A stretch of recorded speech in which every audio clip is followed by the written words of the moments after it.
Hey everybody, I'm Christopher Greene. You're tuning into AMTV, Alternative Media Television. I'm with Steve Forbes. No one anticipated in 2000 we'd have 9/11. Money is based on trust. It has no intrinsic value. I think Donald Trump would be a good wartime president. I'm a former Merrill Lynch broker who went rogue with a video camera after the largest financial crash in world history in 2008 and 09. I set out to expose the truth. 11 years ago, I started Alternative Media Television from my basement and started making videos when people laughed, when people said social media wouldn't amount to anything. Now it's a multi-trillion-dollar industry, and it's changed my life, and interviewed celebrities like Steve Forbes, Eric Schmidt, Ron Paul, and many others. This is Alternative Media Television, and we are AMTV. Hey everybody, I'm Christopher Greene. You're tuning into AMTV, Alternative Media Television. I'm with Steve Forbes. Steve, thank you so much for joining us and sitting down with AMTV this morning. Looking forward to it. Thank you. We watched you speak yesterday. Great speech. Thank you. Talked a little bit about your book, Reviving America. In it, you talk about reforming the Federal Reserve. What do you mean by that? Having a stable dollar again, like 60 minutes in an hour, 12 inches in a foot, the dollar should have a stable value.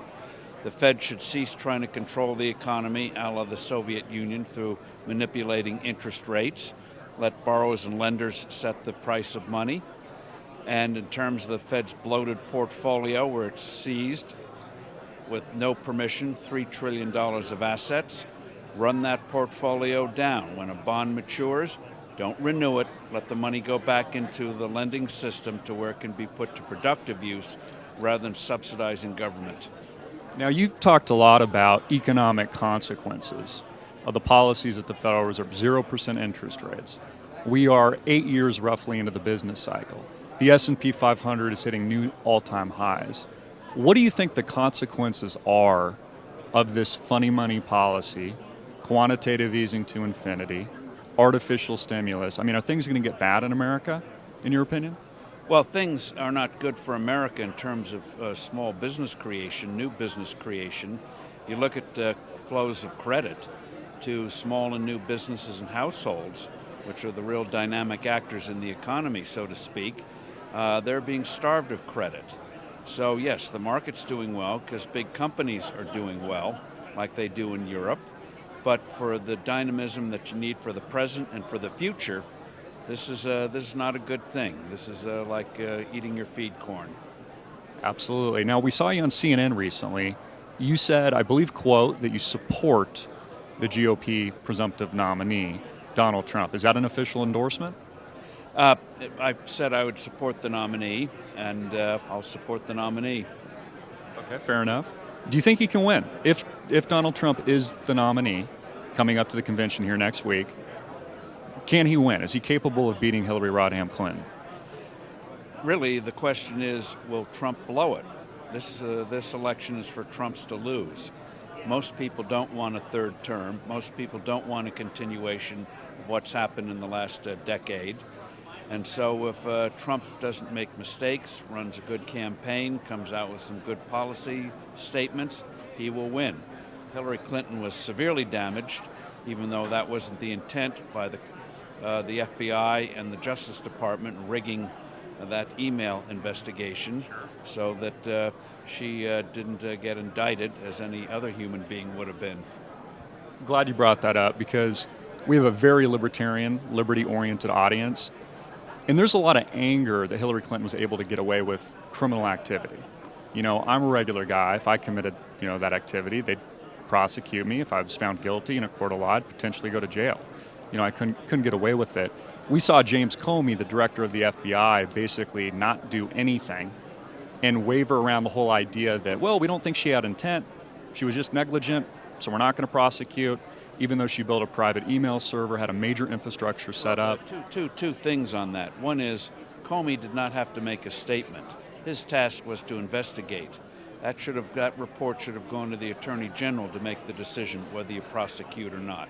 So that's part of why people think it's a rigged system.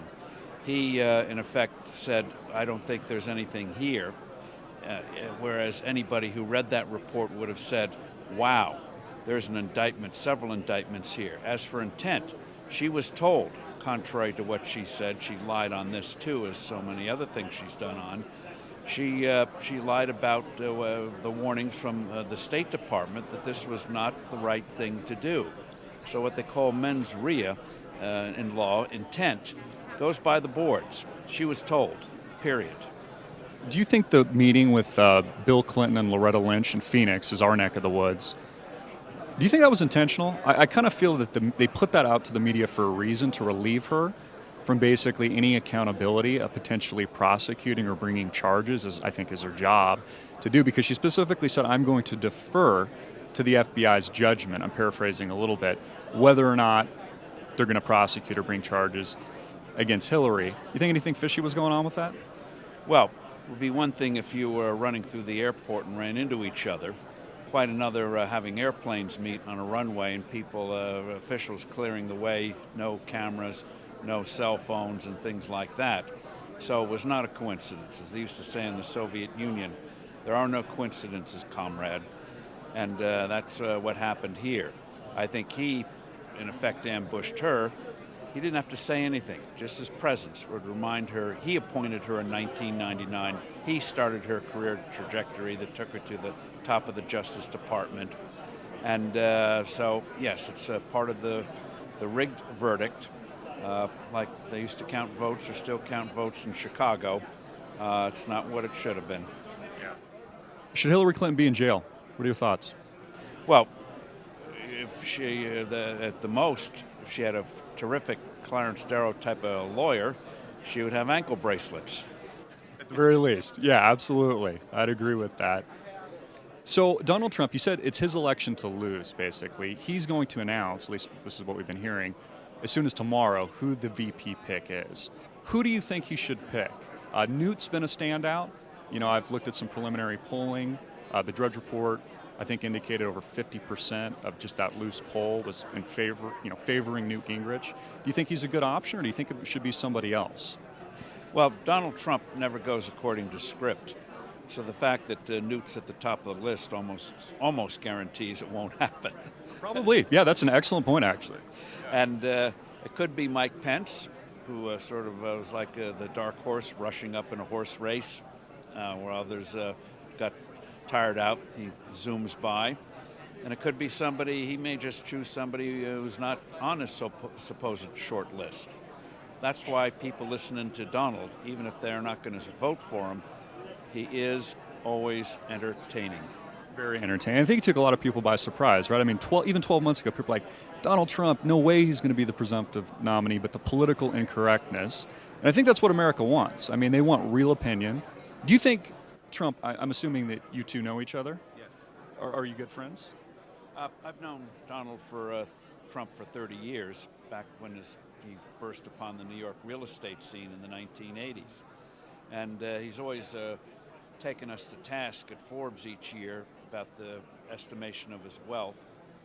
He always has it 2 to 3 times what we have it. Sure. So we go through that dance each year. And but in terms of the political correctness, people think that is not just corrosive, but as somebody pointed out, they don't like the condescension that comes with it. That you peons don't know what's good for you. And even though we elites have wrecked the economy for a decade, shut up and you're always guilty. You're always guilty. Now, knowing Trump, because he's so larger than life, he's this character. You're fired. You know, Donald, everyone knows him from The Apprentice. Is that how he really is in person as a friend, knowing him? Is he the same guy in real life? Well, Donald Trump, as they like to say, is the only person who fired people who didn't work for him. And but in terms of, he can be very charming. He can combine good cop, bad cop in one if he's got smart, I think. Oh, no question about it. And two things helped him. One is people already knew him. He had higher name recognition than anybody else, including Jeb Bush, by a wide margin. They'd seen him on TV in a role as an authoritative figure. Very critical. People trying to win his favor because he was the guru. Then, in terms of the political incorrectness, people were sick of that. and they went with it. And because they felt they knew him, when the criticisms came, they had a point of reference, whereas most other candidates, they're not that well known except in a very, very vague way. So Trump had that advantage. The other big advantage he had was that he built buildings. Something real. So politicians make speeches. Whatever you say about them, buildings rose up. That just doesn't happen. Somebody has to make it happen. So people figure out maybe this, maybe that, but the buildings rose up. The courses got built. Sure. And I think Americans can relate to that. Even though Donald Trump's very and as you say, even more than software, buildings you can touch. They're tangible. You see them. Absolutely. So it seems like a lot of the GOP party doesn't like Trump, right? Jeb Bush, for example, will not endorse him, will not support him, and he says he's not going to vote for Hillary, but by not supporting and endorsing Donald Trump, he's essentially voting for Hillary Clinton, at least in a lot of people's minds, or half a vote, right? So, I mean, what do you think about why is the GOP party so reluctant to endorse the people's choice? I mean, this is a representative government. I mean, what are your thoughts? Is that the right thing to do? Well, people have very serious questions about his principles, his philosophy, his consistency, his temperament. That's what he's got to, those doubts he has to deal with in the campaign. And for example, I don't agree with him on a 45% sales tax on imports. I think that would be a disaster. So I have very real reservations about that. In terms of immigration, we're not going to deport 11 million people. So I wanted to ask you that. Do you think if he becomes president, will he build a wall? I mean, because he better, because that's what he's promised Americans. Is that even possible? And you said he's not going to deport, 13 million plus? Is that even reasonable? Well, he's now sort of backing off on the deportation, and which everyone knew from the get-go. But in terms of the wall, he will do something, but he's got to change the focus. And people, a lot of his supporters, don't really expect a big wall to be built. They expect things to be done.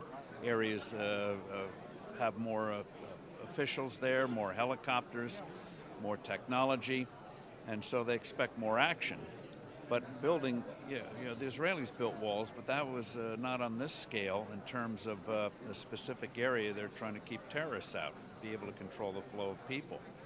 So, and a lot of his supporters, they say, well, they don't expect the whole thing to be built, but they get his intent that he's going to do something on immigration. That's the key thing. Not the specific remedy, but it's going to be different than what we had before. Geopolitical tensions seem to be rising around the world, whether or not you look at Russia or China, and you see a lot of this economic movement with the Asian Infrastructure Investment Bank, which is a counterpoint to the World Bank and the International Monetary Fund, long dominated by the West. Question being, do you think Donald Trump would be a good wartime president? Does he have the strength, knowledge, know-how, experience to lead a nation during a crisis and potentially a global war, which people think this stuff can't happen, but history doesn't necessarily repeat itself, but it has a tendency to rhyme. What are your thoughts on his ability to lead in an environment like that if the worst case scenario played out in the future? Well, one of the things he has to deal with are doubts about temperament. Does he have the temperament for the job? Everyone knows crises are going to come up that no one anticipated. No one anticipated in 2000 we'd have 9/11 and crisis since then. So the question is, does this person have the temperament to deal with it? That's one of the things he has to deal with. That's why, just as a starter, releasing those 11 names of potential Supreme Court justices, they all passed muster. These were people of substance. And his VP pick, same thing. Well, that allayed doubts. He may come up with other names of the kinds of people he wants around him as a team. Those things are going to play more critical importance because he's new. He's thrown a lot of balls in the air. He's shot off a lot of cannons.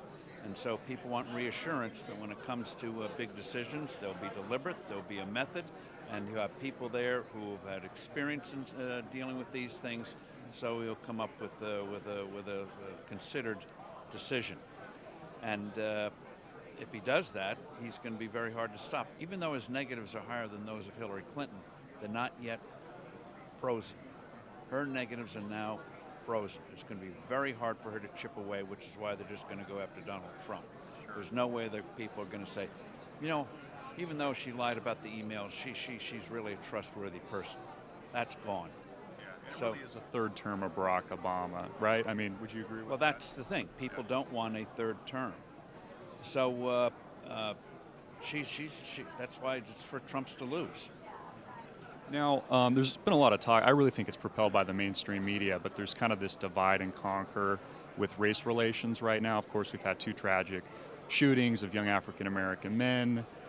They're really kind of putting this race narrative out to the public, which is interesting. At the same time, Hillary Clinton had a spotlight on her for only about 24 hours regarding the FBI Director Comey investigation. Said they just quickly moved away from it. But the question being, do you think that racism exists in America today? You really think that's a problem? Why are people so angry? Why is there all this divisiveness right now in American politics? I mean, what's your take on it? The basic divisiveness and anger comes from a stagnant economy. People feeling that we can't get out of the rut. And as we discuss in our book, Reviving America, when you have an unstable currency, social tensions rise because social trust is undermined. As Keynes said, not 1 in a million will understand what is going on. Money is how we deal with strangers. Money is based on trust. It has no intrinsic value. Pieces of paper, lips on a computer, token coins. And when that trust is undermined, it reverberates throughout society. And so I think this is part of it. If you look at the facts, as Larry Elder did at this conference yesterday, he pointed out that in the last 40 years, shootings of blacks by police are down 75%. And that's a fact. That's fact. And so the narratives, I think, reflect not facts so much as frustration. Why aren't things moving? And also, is because they're not facing up. Why are some people not having a better opportunity to get ahead? Well, if you start dealing with that, you're going to have to deal with the teachers' union. Don't want to do it. You have to start dealing with culture. Government can't do it. That's something people have to do. So there are issues that people don't want to discuss or touch for political reasons. The economy's not going anywhere with the vigor that it should. You look around the world, things seem to be falling apart. I mean, Russia is now harassing our diplomats, not only in Russia, but in Europe. That's outrageous. And Kerry says, I'm going to bring that up with the Russians. No. I think there was an NBC executive, there was some kind of media executive that was held in Moscow, too, I think, for several hours and interrogated. It's all our contempt for Barack Obama. Chinese, even though they got an adverse ruling on the South China Sea, no, you don't own that. Your claims are flimsy. China feels that it can go ahead. And so what I think upsets people, and Hillary Clinton can't get around it, she headed up the foreign policy ship for 4 years, is the world is falling apart and the U.S. is not respected. Not in a Tarzan sense, but it's not seen as a serious player. Yeah, I agree with you. You know, a lot of people criticize Vladimir Putin, for example, Russia, and I think it's fair to criticize him, but he's also respected. I mean, his people, if you believe the polls, I mean, he's got tremendous support, at least, some of the polling. But so how do we reinstill that respect? Does it come through leadership, through potentially, Well, the conclusion's very simple. Just look at what Reagan did in terms of a change of spirit. Reform, getting the economy moving. This country has a massive amount of entrepreneurial potential waiting to be released. People start to see this economy moving, us doing some big things like the tax code. The world's going to take note. America's back in business again. That changes the whole temperament around the world. We make it very clear we're not going to be pushed out of the China Sea. We're going to have flyovers of those man-made islands. We're going to have maneuvers with the Philippines and others in those waters because they're international waters. And in Europe, you start with, you make it very clear. Lithuania, Latvia, Estonia are part of NATO. You attack those countries, you're attacking the U.S., period. Case closed. Don't even think of it. As for Ukraine, okay, Ukraine's not going to become part of NATO, but we can provide them starting with a currency board. You get a stable currency in Ukraine, that economy starts to come back. That puts more pressure on the Russians. There's a variety of things that can be done where people will say it's a different world, more positive world. Sure, I think so. What is your take on the Ukraine intervention? Do you think that was just Putin that was wielding his force in that area? You think the United States is responsible in that part of the world for kind of agitating, the Russian bear, as the media will call it? Well, the agitation didn't come from the U.S. or Europe so much as it did from Ukraine. Ukrainians do not want to be a subsidiary, a satellite of Moscow. And so that's, and Putin thought he had paid off $15 billion cost the previous president, thought he had secured Ukraine. And then suddenly it slipped from his fingers. And that's why he started to do what he did. So we make it clear, Ukraine's not going to become part of NATO. Finland isn't part of NATO, but it's part of the EU.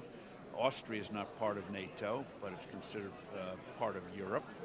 Ukraine can have more trade relations with Europe, more trade relations with the rest of the world, as well as with Russia, since Russia's right next door.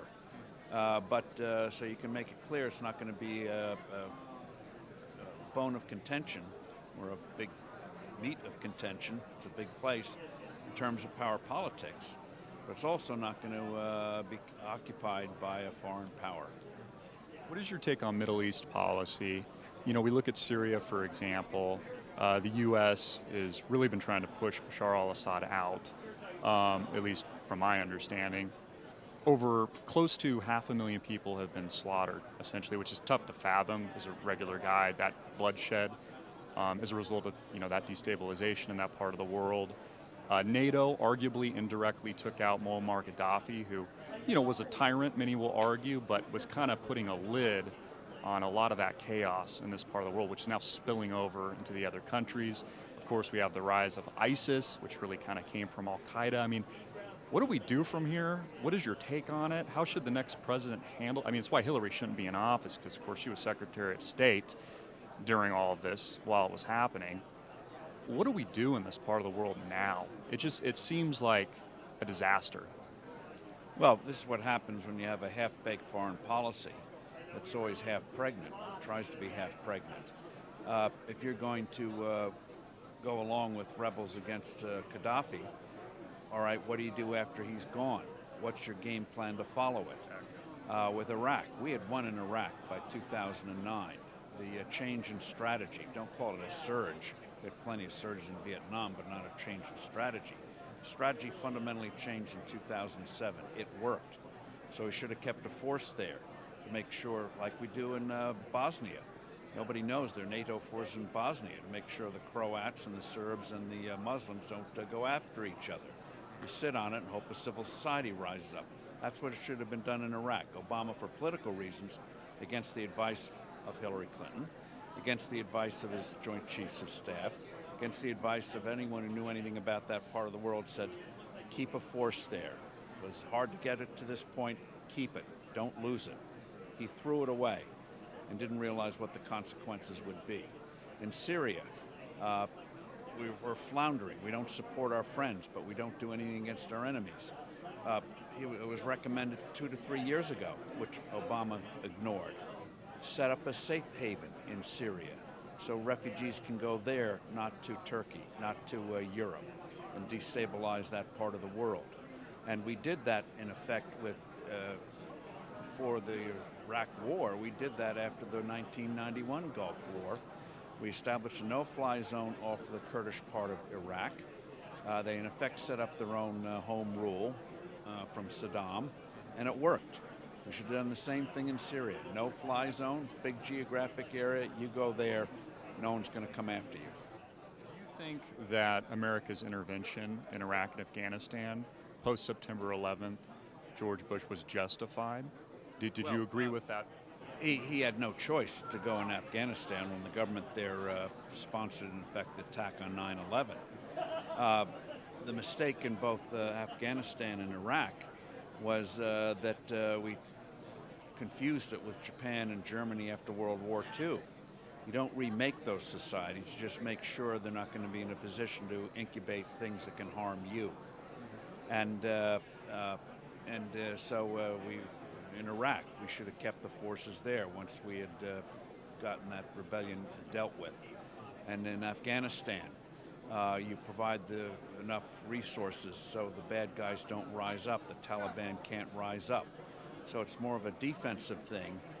Bad guys, don't think of coming in, but don't think you're going to make Afghanistan post-war Japan.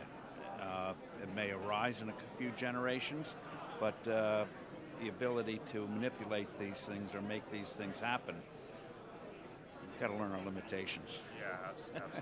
A lot of our audience, because we're social media, and we've got millions of viewers, so they'll ask questions in real time.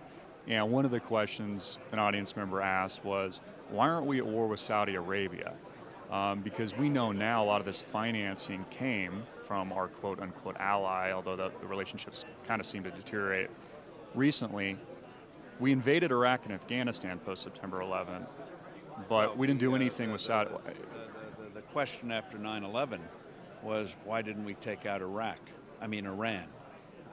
They're terrorism central. Hezbollah, Hamas, others get their money and resources via Iran. And while there'd be terrorist forces, if you don't let them reach critical mass, then they become a bloody nuisance, not a threat to destabilize whole countries or whole regions. Do you think war with Iran is a natural progression from here? No. Again, with Iran in 2009, they had an uprising, the Green Revolution. They're ready to overthrow the regime. They went to the streets. Obama made it very clear. No verbal support, no other kind of support that we did for solidarity in Poland in the 1980s, nothing. He made it very clear he wouldn't mind them seeing Quash because he thought he was going to have a special relationship with the mullahs. So that was a huge lost opportunity where nature would have taken care of that. And in terms of sanctions, sanctions can bite after a while, as we demonstrated. For example, Iraq gets 40% of its gasoline from India because they don't have the refining capacity. You cut that off, you're given some hurt. The mullahs, many of them are utterly corrupt, like Putin's associates. You start messing around with their bank accounts, they will not be very happy with that. So there's a lot that you can do to indicate seriousness that Iran's not going to be the dominant power. And as for Saudi Arabia, they try to buy off everyone. And OPEC's pretty much deteriorated, arguably, right? OPEC never was anything anyway. Oil went up when we weakened the dollar. Oil went down when the dollar strengthened. So, but Saudi Arabia could have marginal influence in terms of their output, but in terms of controlling prices, in the 1980s, they did not intend to have it go from 40 down to 10. Sure. It took everyone by surprise. I mean, even T. Boone Pickens was calling, oh, oil's coming back, it's coming back, and then it didn't come back. I mean, we started to see a little bit of a rally recently, but I think... So we saw it in the 80s, we saw it in the last few years. And but in terms of Saudi Arabia, this is where the world is never a clean place.